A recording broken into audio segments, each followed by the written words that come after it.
prices అవన్నీ చాలా బాగుంది.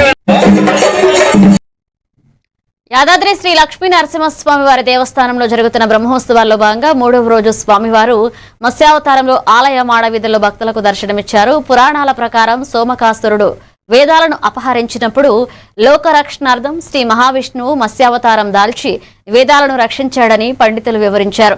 ఉదయం ప్రత్యేక పూజలు వేద పారాయణాలు నిర్వహించిన అనంతరం స్వామివారిని మత్స్యావతారంలో అలంకరించి తిరువీధుల్లో ఊరేగించగా భక్తులు పెద్ద సంఖ్యలో పాల్గొని మహోత్సవాన్ని భక్తి శ్రద్ధలతో వీక్షించారు.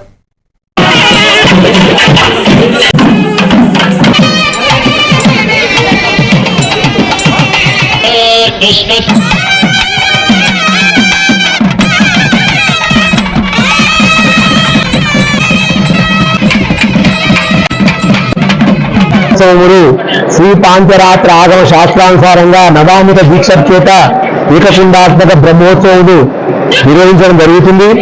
ఈ రోజు స్వామివారి యొక్క సన్నిధిలో వేద పారాయణములు, అలాగే రామాయణ, ఇతిహాస, భారత, భాగవత, పురాణ మూలమంత్ర అనుష్ఠాన జపాలను ఋత్విక్వరేణ్యుల చేత 108 ఋత్విక్కుల చేత ఈ యొక్క కార్యక్రమాలను ప్రారంభించడం జరిగింది. ప్రథమంగా ఈ రోజు బంగారుమైనటువంటి ఆ శేషవాహనంలో స్వామివారు అద్భుతంగా అలంకరించుకొని మన అందరినీ కూడా ఆశీర్వదించడం కొరకు పురవీధులలో ఊరేగుతాడు.